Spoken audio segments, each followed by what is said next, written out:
원자라는 것은 원자핵이 중심에 있고 원자핵을 또 역시 두들겨 봤더니 정말로 이상한 것들이 많이 튀어나옵니다. 그 입자에 대해서 쿼크라는 이름을 붙였습니다.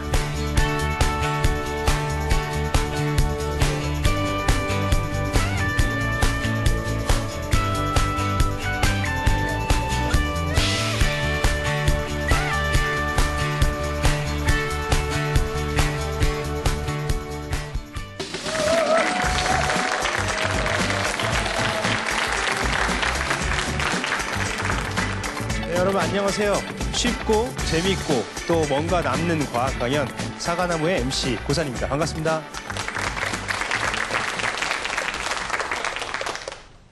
여러분들 사람도 어떤 사람의 개인 그런 성향도 있지만 이 사람을 규정하기 위해서 어떤 관계 속에서 규정을 하게 됩니다. 그렇죠?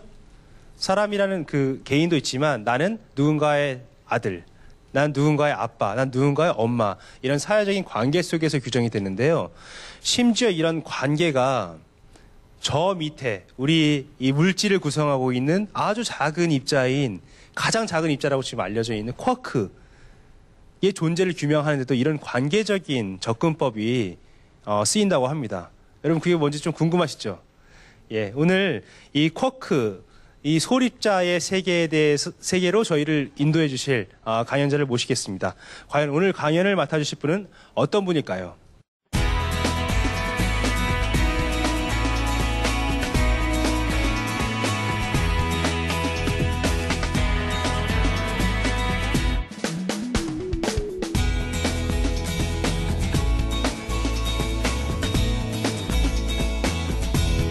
오늘의 주제는 쿼크입니다.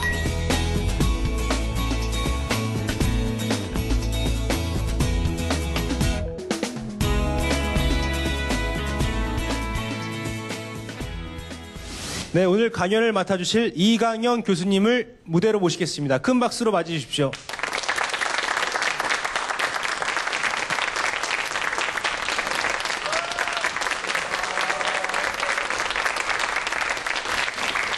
예, 교수님 안녕하세요. 반갑습니다. 네, 안녕하세요. 네, 오늘의 주제가 쿼크인데요. 네. 굉장히 쉽지 않아 보입니다. 예, 쿼크가 저도 이공계 전공을 하긴 했지만 지금까지 밝혀진 입자 중에서 가장 작은 입자, 이렇게 이해하면 맞나요?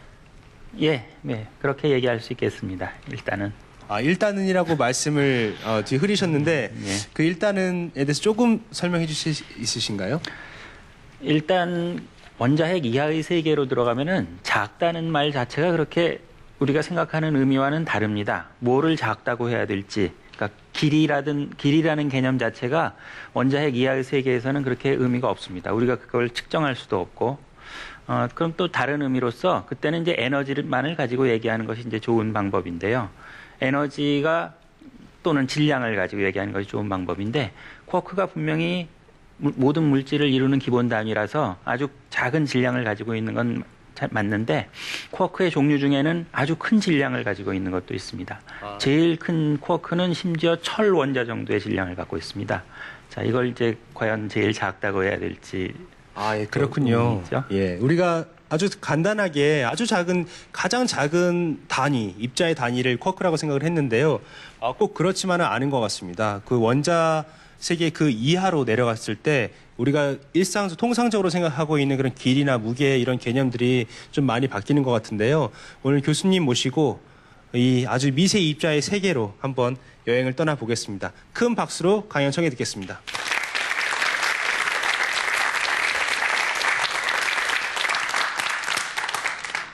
네, 감사합니다. 오늘 이렇게 과학에 흥미를 가지신 분들 앞에서 쿼크 얘기를 하게 돼서 정말 굉장히 가슴 뛰는 일입니다. 방금 얘기했듯이 쿼크라는 것은 우리가 알고 있는 물질을 이루는 가장 기본적인 단위입니다. 그런 의미에서 가장 작다는 말도 이렇게 과히 틀린 말이라고는 할 수 없는데요. 이런 식으로 한번 생각해 보겠습니다.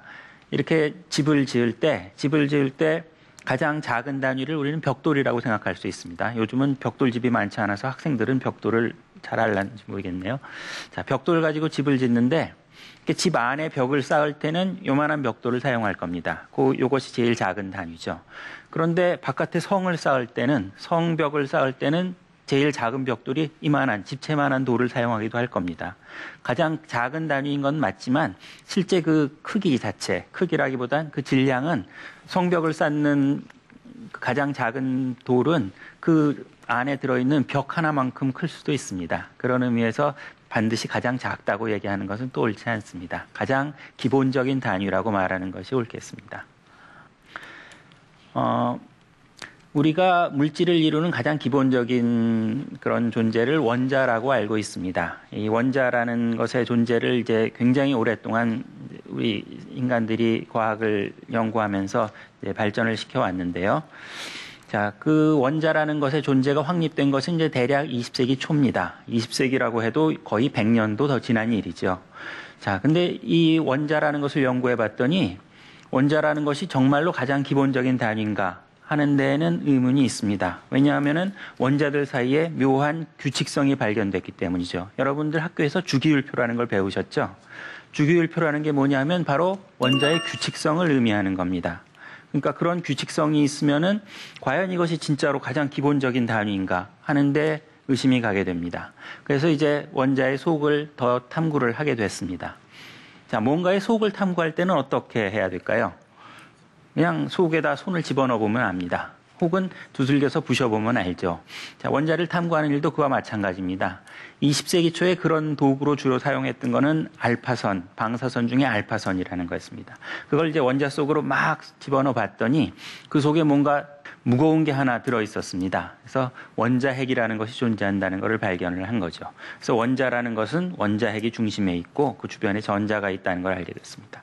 자, 그럼 이제 이 원자핵은 가장 기본적인 단위인가? 역시 또 두들겨 부셔봐야죠. 그래서 원자핵을 또 역시 두들겨 봤더니 원자핵이 이렇게 저렇게 깨지면서 가장 작은 원자핵, 그러니까 수소의 원자핵으로 나눠지는 것을 봤습니다. 그러니까 가장 기본적인 단위는 수소의 원자핵이 된 거죠. 또 수소의 원자핵 말고도 뭔가 나머지가 좀 더 있어서 우리는 이제 그것을 각각 양성자와 중성자라고 부릅니다. 이 이름은 전기가 플러스이냐 전기가 0이냐 하는 걸 가지고 붙인 이름입니다.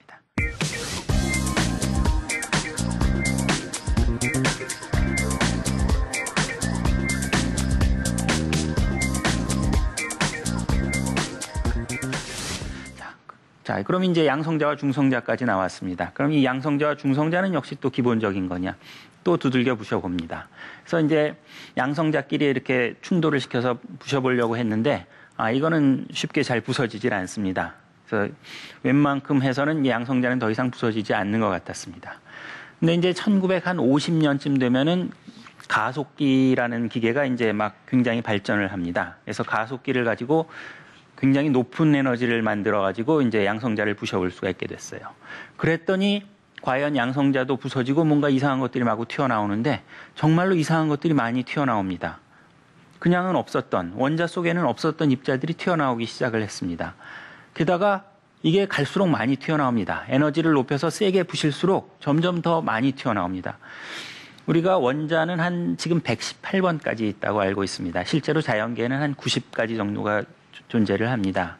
근데 양성자를 부셔서 튀어나오는 놈들이 그것보다 더 많습니다.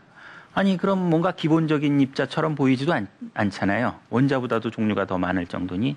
자, 이걸 이제 어떻게 해야 될까? 이것 가지고 이제 사람들이 1950년대에는 굉장히 고민들을 많이 했습니다.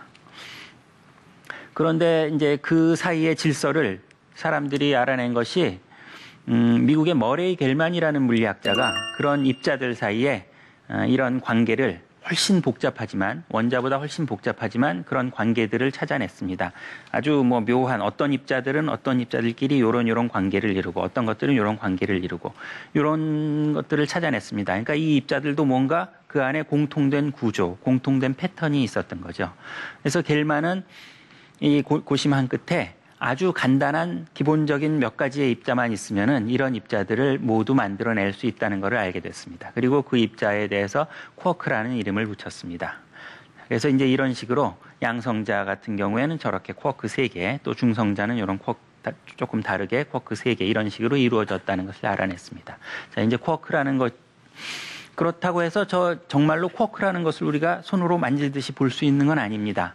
그냥 그런 존재로 이루어졌다고 생각하면은 앞에서 말한 그 복잡한 패턴들이 다 설명이 된다는 뜻이죠. 자, 그럼 쿼크가 저렇게 입자들을 이루는 것이 어떤 일인가? 그런 거에 대해서 조금 더 자세히 한번 얘기를 해보도록 하겠습니다. 먼저 무엇과 무엇이 모여서 입자를 이룬다는 것이 어떤 것인가 하는 거에 대해서 얘기를 해보겠습니다. 우리가 알고 있는 가장 익숙한 힘은 이런 거죠. 중력입니다. 즉 지구와 달이 이렇게 같이 중력을 가지고 돌고 있듯이, 또는 태양계가 태양을 중심으로 해서 다른 입자들이 이제 그 다른 행성들이 그 주변을 돌고 있는 것이 우리가 알고 있는 중력에 의해서 서로 맞물려 있는 일입니다. 실제로 자연에 일어나는 일은 어떤 식으로 일어나냐면 항상 에너지가 제일 낮은 상태로 갑니다. 그것이 실제로 일어나는 일입니다. 그래서 자, 두 개의 물질을 이렇게 가만히 놔두면은 어떻게 되죠? 중력에 의해서 와서 가까이 갑니다. 이게 제일 에너지가 낮은 상태예요. 그러면은 왜 행성들은 이렇게 되지 않을까요? 처음에 움직이고 있었기 때문입니다. 처음에 움직이고 있으면은 이 움직이다가 중력에 의해서 가까이 가긴 가는데 처음에 움직이던 에너지가 있으니까 또 그만큼도 이동을 하게 됩니다. 그런 움직임을 다 합치면 이렇게 태양계에 있는 행성들처럼 원운동을 하게 됩니다. 이게 이제 우리 주변에서 흔히 보는 두 개의 물질이 중력에 의해서 서로 묶여 있는 상태입니다. 그러면 이제 중력에 의해서 이제 행성들이 묶여 있듯이 원자는 어떤 식으로 묶여 있냐면은 전기력으로 묶여 있습니다. 원자핵은 플러스의 전기를 가지고 있고 그 주변에는 마이너스 전기를 가진 전자들이 있는데 이 둘이 마치 태양계에서 태양 주변에 행성들이 있듯이 서로 묶여 있습니다. 다만 이때 이것들의 움직임은 우리 눈으로 볼 수 있는 건 아닙니다. 그래서 양자역학이라는 아주 특별한 방법을 통해 가지고 그 전자에 대한 상태를 우리가 알 수 있습니다.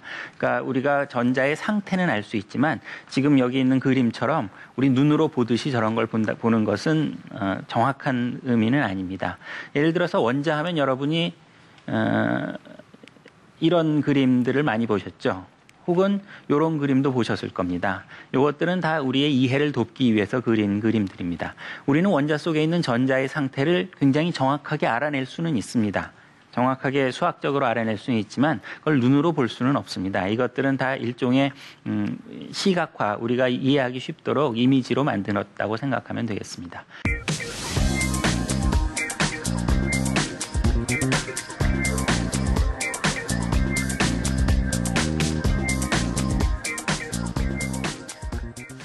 자, 아무튼 원자를 이루고 있는 힘은 전기력입니다. 전기력이 두 개를 서로 묶어놔가지고 이렇게 같이 묶여져 있는 셈입니다. 자, 그럼 이제 쿼크가 다른 입자들을 어떻게 만드는지를 한번 생각을 해보겠습니다. 방금 원자를 이루는 힘을 전기력이라고 했는데, 그러니까 전기력을 만드는 힘은 한 가지 종류가 있는 겁니다. 아니, 플러스하고 마이너스가 있는데 왜 한 가지냐, 두 가지 아니냐고 생각하실지 모르겠는데, 한 가지 힘이 있고 그 반대 성질이 있는 겁니다. 어느 쪽을 플러스로 하고 어느 쪽을 마이너스로 하느냐 하는 건 별로 중요하지 않습니다. 어쨌든 한 가지 종류의 힘이 있고 그 반대 종류의 힘이 있습니다. 그거의 부호가 반대인 힘이 있는 겁니다. 중력은 다르지 않느냐? 네, 중력은 다릅니다. 중력은 한 가지 부호밖에 없죠.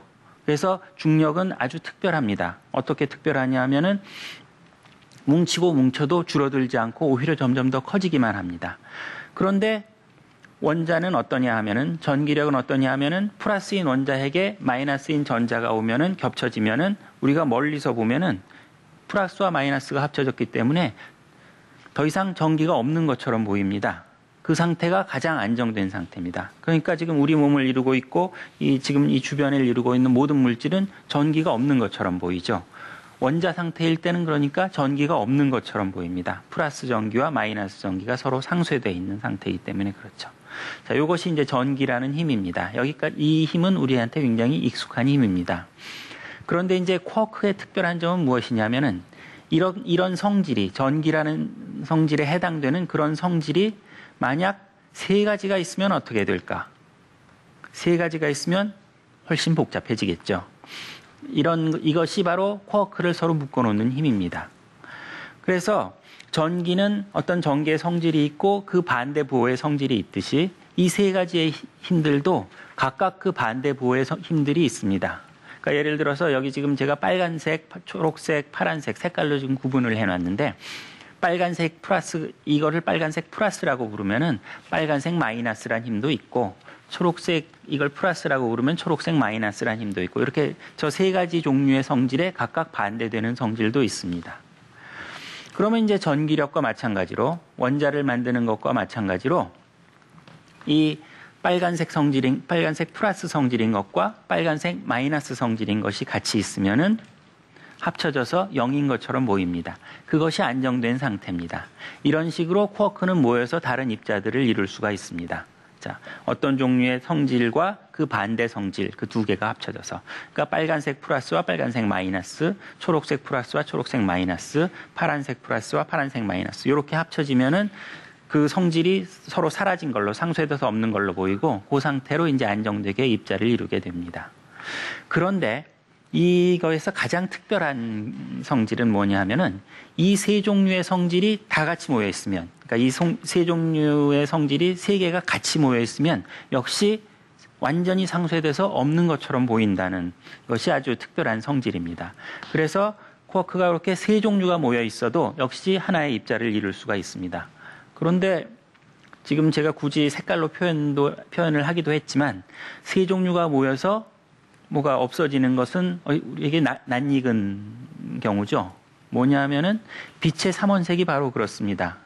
빛의 삼원색이 빨강과 초록과 파란색 세 가지 색깔이 모이면은 색깔이 없어집니다. 하얀 색깔로 보이죠. 이 플러스와 마이너스 성질도 마찬가지예요. 아까 빨간색 플러스와 빨간색 마이너스라고 했지만 이거를 빨간색과 그 보색이라고 생각하면은 빨간색과 보색이 합쳐지면은 색깔이 없는 것처럼 보입니다. 그러니까 쿼크가 서로 모이는 방법은 정말로 색깔과 똑같은 겁니다.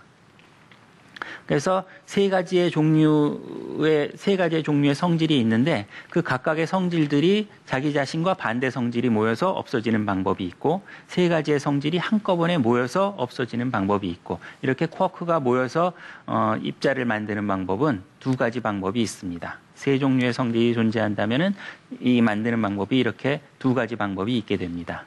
그래서 겔만이 쿼크를 생각했을 때 이 세 가지 성질의 이름을 굳이 빨강색, 초록색, 파란색이라고 부르고 그 성질을 색깔이라고 그냥 부른 겁니다. 진짜로 쿼크가 빨간색인 건 물론 아닙니다. 그러나 그것들이 모이는 성질이 색깔들이 합쳐지는 성질하고 똑같아가지고 그렇게 이름을 붙인 겁니다. 그래서 쿼크가 모여가지고 입자를 만드는 방법은 전기력이 플러스와 마이너스가 합쳐지듯이 그 성질과 반대 성질이 합쳐져서 만드는 방법이 있고 그 다음에 이 세 개의 성질이 다 같이 모여서 서로 상쇄돼가지고 새로운 입자를 만드는 방법이 있습니다. 물론 반대 성질 세 개가 모여도 역시 다 상쇄가 되게 됩니다. 그래서 쿼크가 모이는 방법은 이제 방금 그러니까 두 개의 쿼크가 모이는 방법이 있고 세 개의 쿼크가 모이는 방법이 있겠죠.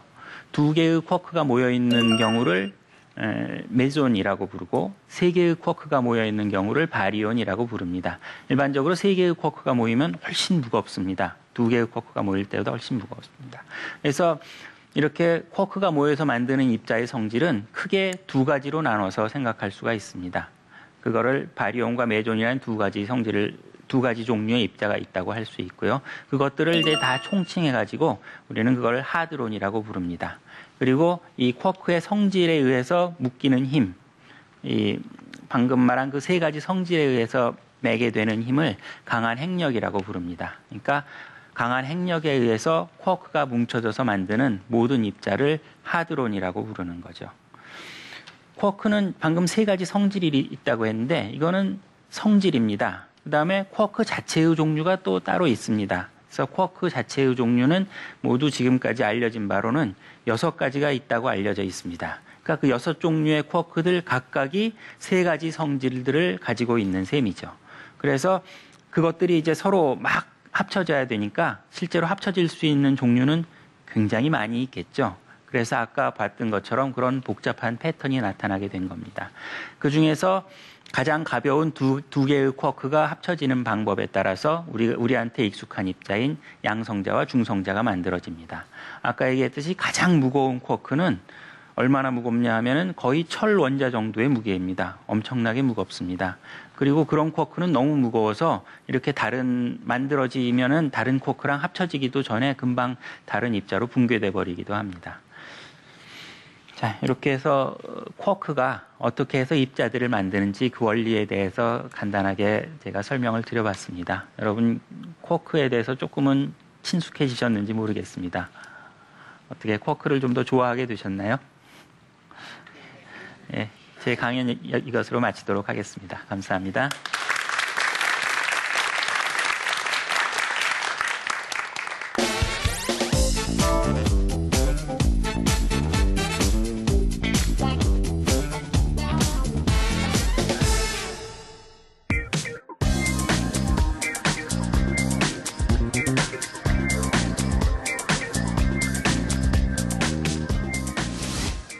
네, 교수님 오늘 쿼크에 대한 아주 어려운 주제인데 또 빛의 삼원생과 연계해서 이렇게 설명해 주시니까 훨씬 더 이해하기가 쉬웠던 것 같습니다. 그런데 제가 강의를 들으면서 조금 약간 의아한 그런 점이 하나 생겼는데요. 보통 우리가 입자를 더 낮은 레벨로 이렇게 쪼개 갈 때는 뭔가를 조금 더 단순한 그런 기본적인 원자로 치환해서 생각해 보려고 하는 경향이 있는 것 같습니다.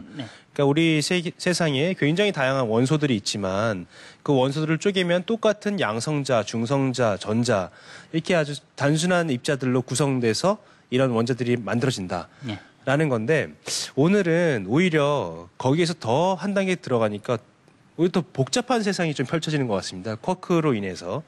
예, 과연 이렇게 조금 더 한참 더 복잡하게 설명하는 것이 어떤 우리가 세상을 이해하는데 이로운 점이 있는지 그것에 대한 좀 질문을 좀 드리고 싶습니다. 네, 양성자와 중성자까지밖에 몰랐던 것은 지금 이제 우리가 그런 상태에 있기 때문입니다. 그러니까 우주가 만들어져서 많이 식어가지고 아주 이제 낮은 에너지 상태에 있는 아주 안정된 입자들만 있었기 때문이고 실제로는 그러니까 쿼크가 만들 수 있는 그런 모든 입자들이 다 존재할 수 있는 거죠. 그러니까 지금 우리가 보는 것만 가지고 설명을 하려고 했기 때문에 양성자와 중성자까지밖에 그전엔 몰랐던 거죠. 사실 그러니까 아까 그 복잡한 패턴을 이루는 그런 입자들은 다 실제로 존재할 수 있는 겁니다. 예, 오늘 뭐 엄청난 아주 밀입자의 세계로 저희를 안내해 주셨는데요. 강의 들으면서 궁금하신 점들도 있었을 거라고 생각합니다. 뭐 쉬운 질문도 좋고, 뭐 어려운 복잡한 질문도 좋습니다. 질문 있으신 방청객들의 질문 받도록 하겠습니다. 입자 가속기에서 이제 깨부시는 방법밖에 없다고 하셨는데, 네. 그러면 이제 그 입자 가속기에 가해지는 에너지와 나오는 입자의 종류에 대한 관계는 크게 없는 건가요? 입자 가속기에서 이제 입자를 가속시키는 방법은 전기장을 이용해서 가속시키는 방법밖에 없습니다. 그러니까 전기를 띤 입자를 전기장으로 이렇게 밀어서 한번 밀고 또 밀고 그네를 탈 때 이렇게 오면은 한번 밀어주고 오면 또 밀어주고 이러면 점점 이제 많이 되듯이요. 반복적으로 힘을 가해줘서 가속시키는 방법밖에 없습니다. 이 에너지는 이제 그런 식으로 전해주는 거고요. 제가 알기로는 그 입자 가속기가 이제 빛의 속도에 거의 근접하는 속도로 예. 가속하는 걸로 아는데 거기에 이제 에너지가 쿼크 단위로 가는 질량으로 전환된다든가 이런 문제는 따로 고려하지 않는 건가요? 예. 그러니까 충돌을 하게 되면은 실제로 양성자와 충돌했는데 양성자보다 무거운 입자들도 많이 나옵니다. 그 무거운 입자들의 질량은 어디서 온 것이냐 하면은 이 양성자 가지고 있는 에너지에서 온 거죠. 그러니까 양성자가 충돌할 때는 그 가지고 있는 모든 에너지가 이제 질량으로 전환돼서 여러 가지 종류의 입자로 변환이 되는 겁니다. 좋은 질문 감사합니다. 또 혹시 질문 있으신가요? 일단 제가 수업을 할 때 양성자 안에 이제 업쿼크, 그러니까 윗쿼크 2개와 아랫쿼크 1개가 있다고 가르치는데요. 네.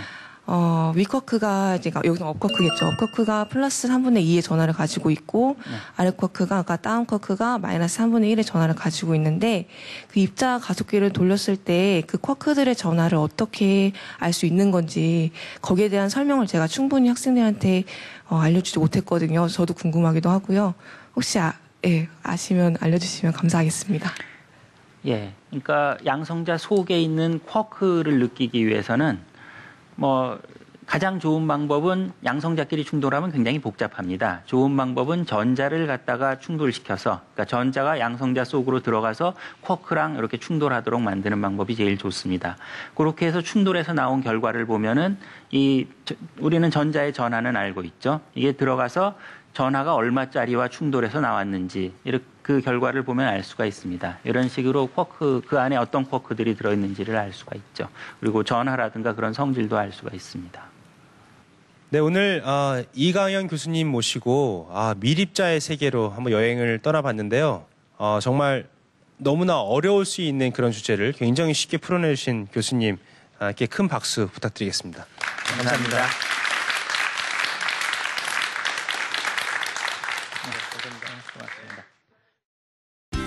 네, 오늘 이강현 교수님께 쿼크에 대한 아주 흥미진진한 이야기를 들어봤는데요. 저는 마지막에 그 질의응답 시간에 교수님께서 하신 말씀 좀 기억납니다. 이전에는 우리 이 일반적인 세계를 설명하기 위해서 뭐 양성자, 중성자, 전자 이 정도 수준의 그 입자밖에 설명이 필요하지 않았는데 조금 더 많이 보게 되면서 무엇인가 그 영역 밖에 뭔가 새롭게 나타나면서 이런 현상들을 설명하기 위해서 새로 이런 쿼크라는 개념이 필요해졌다. 이런 말씀이 굉장히 인상이 났는데, 왜냐하면 우리가 과연 얼마나 많은 것을 보면서 살고 있는지, 우리가 앞으로 인류가 과학기술이 더 발전하면서 더 많은 세상을 볼 수 있는 건 아닌지, 이런 생각을 좀 해봤습니다. 예, 오늘 강연 잘 들었고요. 네, 톡톡 튀고 아삭한 과학 강연 사과나무, 오늘 순서 여기서 마치고 저는 다음 시간에 찾아뵙겠습니다. 감사합니다.